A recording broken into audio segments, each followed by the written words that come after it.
Hello everybody, welcome to our channel Law and Knowledge. I would like to request all of you to please like and subscribe our channel. Even you guys could follow us on Instagram whose link is given below. So, आज हम लोग TP का 5th video बना रहे हैं और अगर आप लोगों ने इसके 4 वीडियोस नहीं देखे हैं पहले के तो please go and check it out क्योंकि वो एक मेन पार्ट को कवर करता है। 12 सेक्शंस तक वो वहां कवर करता है, तो please go and watch it. आज के वीडियो में हम लोग 13 सेक्शन से स्टार्ट करने वाले हैं। ये जो सेक्शन है वो बहुत ही इंपॉर्टेंट है।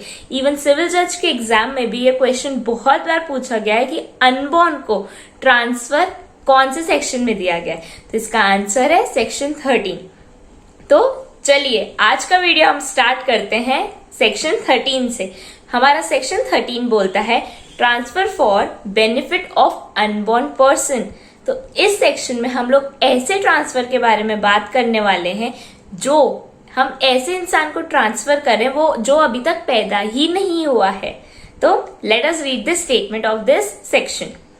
Where on a transfer of property and interest therein is created for the benefit of a person not in existence at the date of the transfer, subject to a prior interest created by the same transfer।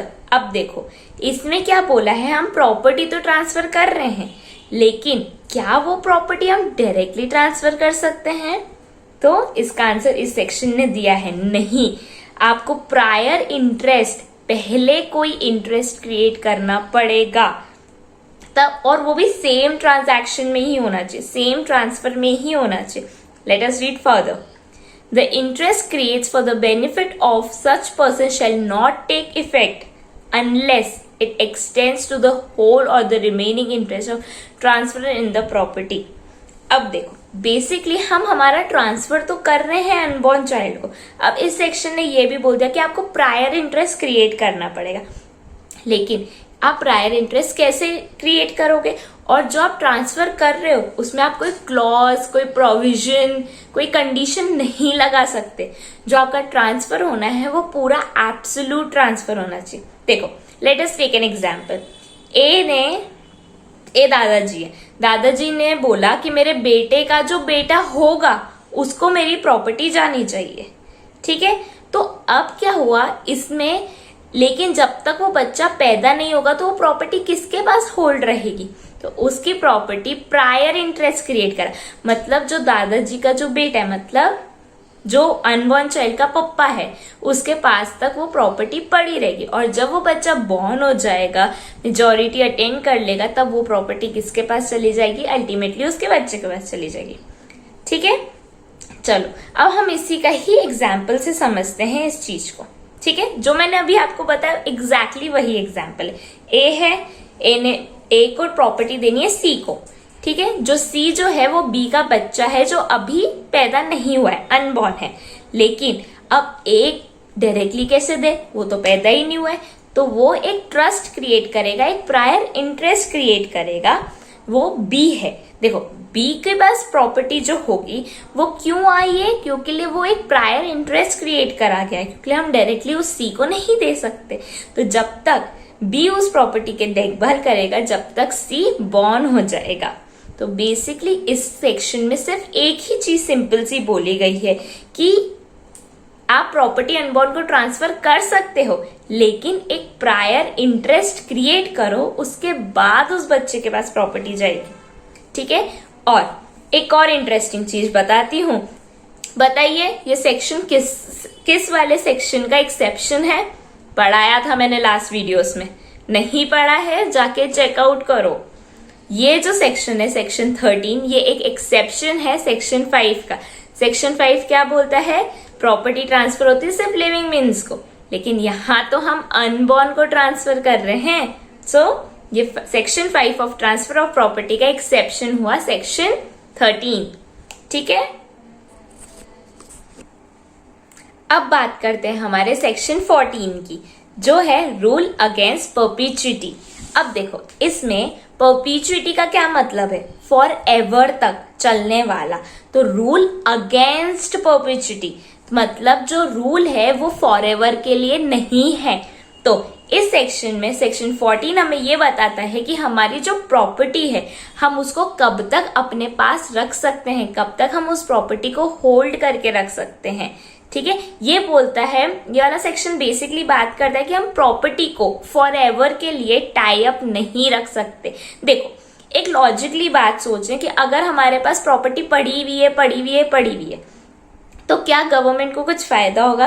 जो transactions होते हैं property के वो बहुत important होते हैं, क्योंकि उसी चीज से तो गवर्नमेंट जो है अपना रेवेन्यू जनरेट करती है, समवॉट टैक्सेशन से करती है। जब हम प्रॉपर्टी ट्रांसफर करते, स्टैम्प ड्यूटीज लगती हैं, सारी जो प्रोसीजर्स होती है ट्रांसफर करने के लिए, ऑफिशियल चीजें जो भी होती है, उन सारी चीजों से जो गवर्नमेंट है वो रेवेन्यू जनरेट करती है। और अगर ये वाला रूल नहीं होता तो एक इंसान के पास प्रॉपर्टी तो टिल एजेस टू एजेस चलती ही रहती। इसीलिए इसने ये बोला है कि हम प्रॉपर्टी को कब तक अपने पास टाई अप रख सकते हैं। So let us read the statement. No transfer of property can operate to create an interest which is to take effect after the lifetime of one or more persons living at the date of such transfer and the minority of some person who shall be in existence at the expiration of that period and to whom, if he attains full age, the interest created is to belong. अब देखो, simply सी बात है कि हम property को forever तक नहीं tie up कर सकते, लेकिन कब तक कर सकते हैं? जिस इंसान की ये प्रॉपर्टी है उसके लाइफ टाइम तक तो कर ही सकते हैं, लेकिन अगर उसने उस प्रॉपर्टी को ट्रांसफर करा है किसी अपने चाइल्ड को और उसके भी चाइल्ड को, तो जब तक, अगर सपोज उसके देखो ए ने, एक एग्जाम्पल से समझते हैं हम, ठीक है। देखिए, एक एग्जाम्पल लिया हमने, ए है, ए दादा ग्रैंडफादर है, एक ने प्रॉपर्टी को बी को ट्रांसफर करा, बी से सी के पास गया, सी से डी के पास गया, डी से ई के पास गया। ए ने बोला कि मैं ई को प्रॉपर्टी दूंगा जो अभी तक अनबॉर्न है, ठीक है। तो अब ये वाला जो ट्रांजैक्शन है वो वैलिड होगा। क्यों वैलिड होगा? क्योंकि उसने एक पर्टिकुलर लिमिट तक उस प्रॉपर्टी को टाई अप कर दिया, ई तक, ए से लेकर ई तक प्रॉपर्टी टाई अप हो गई। लेकिन अगर उसने ये बोल दिया कि मैं ई का भी जो बच्चा होगा एफ, उसको तक दूंगा, भैया अभी ई ही पैदा नहीं हुआ है, आप एफ के बारे में कहां से पहुंच रहे हैं?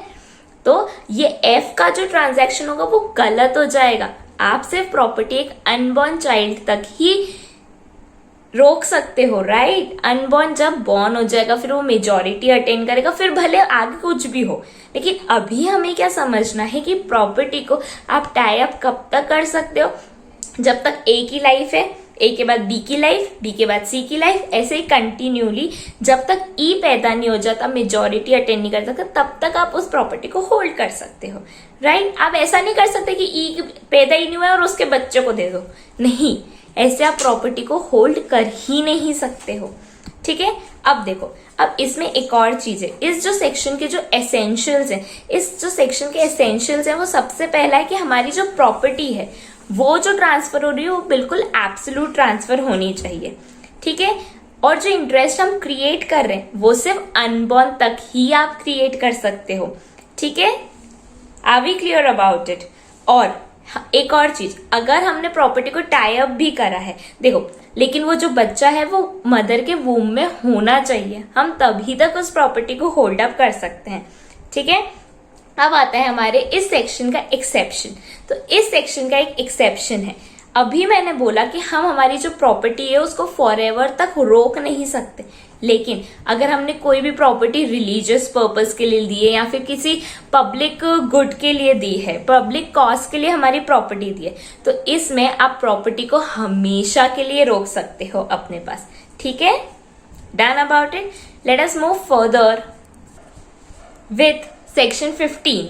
तो अब हमारा सेक्शन 15 बोलता है transfer to class some of home come under section 13 and 14। मतलब देखो, हम ट्रांसफर जो 13 और 14 में हो रहा था उसमें अगर ग्रुप को ट्रांसफर हो रहा है तो क्या होगा? क्लास का मतलब होता है ग्रुप, मतलब सर्टेन लोगों को ट्रांसफर हो रहा है। देखो, मैं इस सेक्शन को बहुत ही सिंपल टर्म्स में बताती हूँ आपको एक एग्जाम्पल के साथ। जैसे ए ने बोला कि जो बी है, मेरा जो बेटा है, उसके तीनों बच्चों में मेरी प्रॉपर्टी बाइफरगेट होगी। मतलब ए ए से प्रॉपर्टी जाएगी बी के पास और बी से जाएगी सी, डी और ई के पास।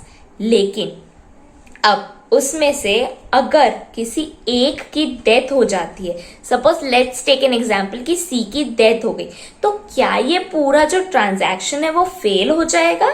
तो इसका आंसर है नहीं। अगर इसमें से किसी एक का इंटरेस्ट खत्म हो गया है तो इसका ये मतलब नहीं है कि दूसरों को प्रॉपर्टी नहीं मिलेगी। यहाँ पर डी और ई जो हैं, जो बी के ही बच्चे हैं दोनों, उन दोनों को प्रॉपर्टी मिलेगी।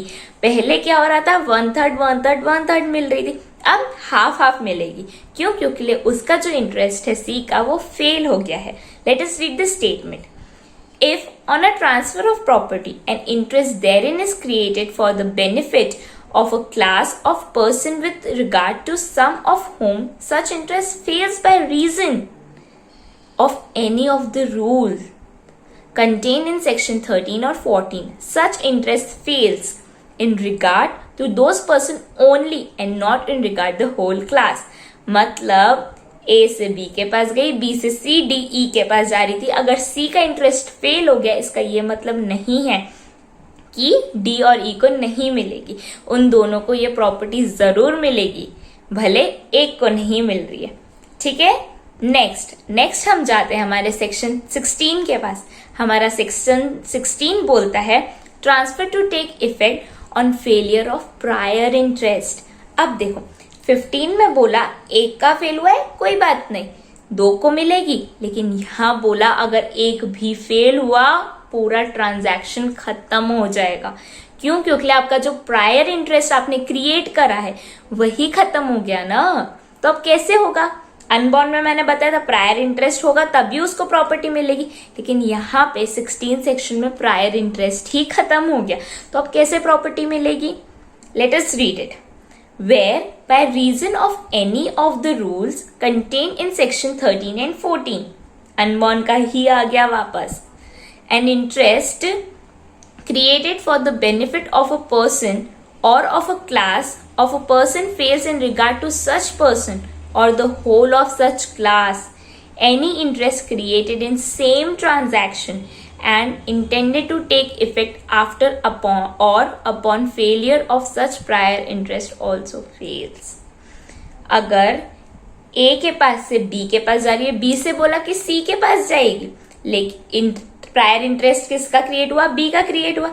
लेकिन अगर B ही मर गया तो वो प्रॉपर्टी जाएगी ही नहीं C तक, क्योंकि जो प्रायर इंटरेस्ट था वही हट गया, तो अब मिलेगा ही नहीं। 15 सेक्शन में क्या था? प्रायर इंटरेस्ट तो था ही नहीं, पहले बी के पास गई, बी से उन तीनों के पास जानी थी, बच्चे हैं क्योंकि, लेकिन सी मर गया तो उन दो को तो मिलेगी ही। लेकिन इस सेक्शन में हम प्रायर इंटरेस्ट की बात कर रहे हैं। प्रायर इंटरेस्ट में जब बी मर ही गया तो वो ट्रांजैक्शन तो फेलियर ऑटोमेटिकली हो ही गया ना, जिसके पास प्रॉपर्टी थी वही मर गया, अब वो आगे ट्रांसफर ही कैसे करेगा?